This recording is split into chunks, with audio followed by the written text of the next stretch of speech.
You are seen as insects in the eyes of the global controllers.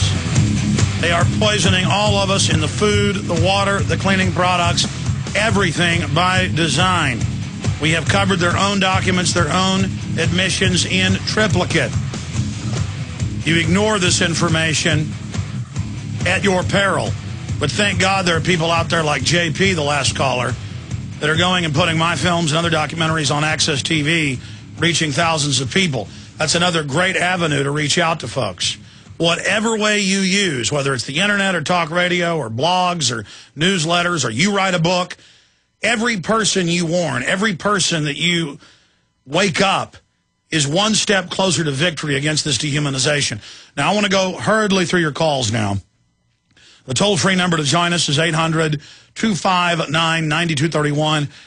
I've got some really important information and news blitz info coming up in the next hour. We're going to cover a host of issues, and we'll still continue to take calls, but predominantly it's going to be news in the next hour, then guest in the third hour. Let's go ahead and talk to Justin in Arkansas. Justin, you're on the air. Oh, my God, Alex Jones, this is wonderful. I've always wanted to call in and talk with you. Thank you very much, sir, for helping me to reach new levels of awareness. Thanks for calling. How can I serve you, sir? Okay. I had seen something about the aluminum from the chemtrails building up in the ground and whatnot, and how it was affecting the growth of heirloom varieties of vegetables and fruits. Yes, and now Monsanto and others are coming out with aluminum-resistant seeds. But it's not just in the chemtrails, which that we know they're spraying aluminum dioxide and barium salts. It's in the fertilizers, many of the industrial fertilizers, being sprayed on the crops. So that's what's also killing the soil. And there's one other thing I want to bring to your attention. I have just gotten out of the military, but just before, like a week ago, I was hearing about, at least in my state, they're going to be having a pretty much a full-time force to deal with in-state emergencies, comprised of like 25% full-time individuals. You know? Yeah, that's Brigade Homeland they announced 2.5 years ago in Army Times. Now they've got 8 regions with 10 subdirectorate regions under FEMA with the military to engage in all forms of law enforcement. Yeah, it's just getting crazy. Cameras everywhere. And remember, they were building this up decades ago, and in their own white paper saying it was for the design collapse. And so this has all been premeditated. Now, the average person in the military, even at colonel level, is compartmentalized and doesn't see all of this. But if you show them the information, like my film Police State 2000, Police State 2, The Takeover, made over a decade ago, people will then click in and say, wow, I already knew all of this. I just didn't put the pieces together. I've got about 5-year films, and so far I've put out about 400 copies so far, which isn't a lot, but it's a start. Yes, it is. Thank you, the sir. act of resistance, handing out one film, is a gift of information, and it's that first step that matters. Yes, it does. Anything else on your mind, Justin? That's the only thing I could think of. Thank you very much for taking my call, sir. Thank you, Justin. Good to hear from you. Let's go ahead and talk to Daniel in Washington, D.C. You're on the air. Hey there, Alex. How you doing? Thank you so much for taking my call. How are you? I'm doing all right. Very good. I just wanted to, first of all, I just wanted to, thank you. I really appreciate, all the work you're doing. I feel like, I sort of felt like Neo, in the Matrix for a lot of years. I felt like, something was wrong.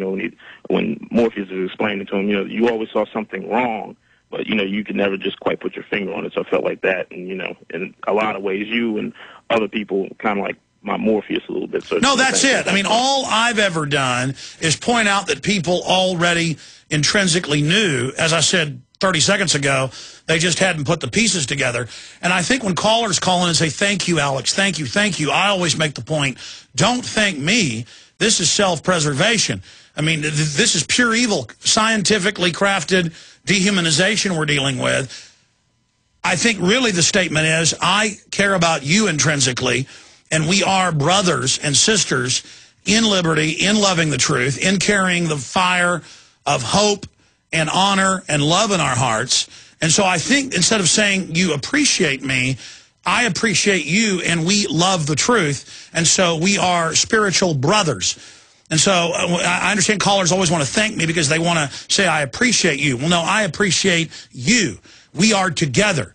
We are soulmates in eternity. All of us are part of a brotherhood, a sisterhood, and sons of liberty here.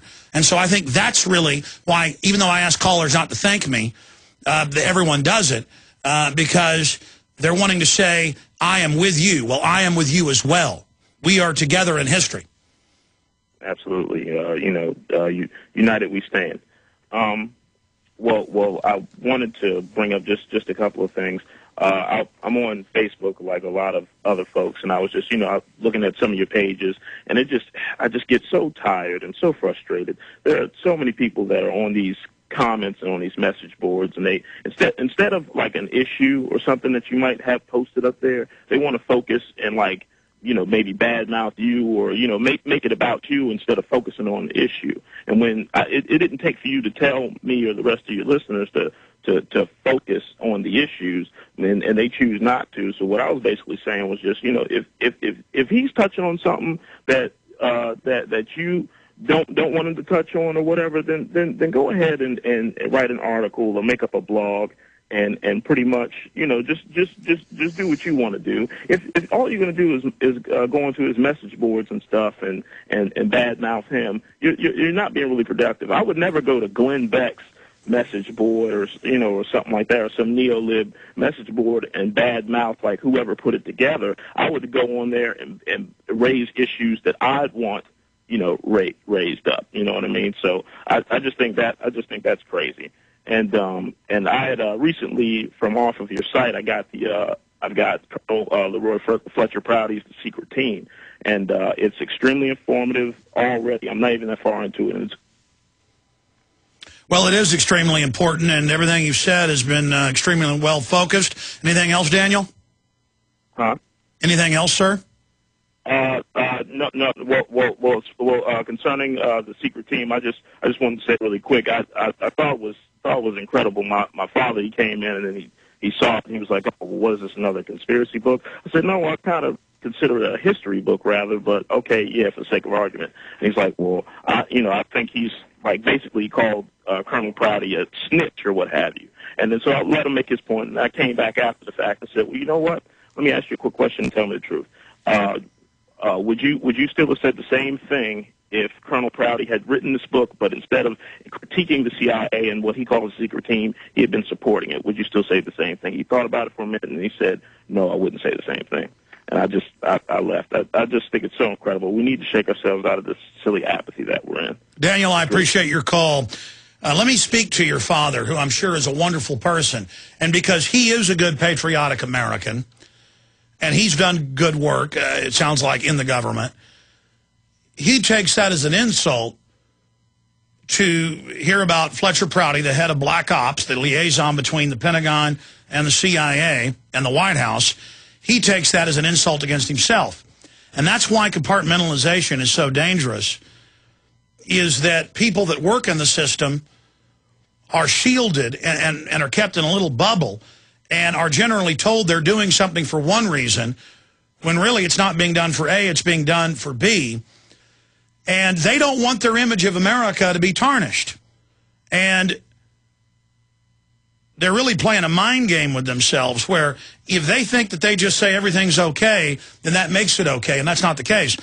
There were tens of thousands of German officers who spoke out or rose up against Hitler, and a lot of them were Nazis. A lot of them were anti-Semitic and had been pro-Hitler. But in the last 2 years of the war, Germany had been bombed into oblivion. Millions of German soldiers were dead. A lot of their families were dead. And they said, this guy's going to destroy Germany. Now, a lot of them had fought against him early on because they had seen what was coming from 100 miles away. And pastors and so many others. But,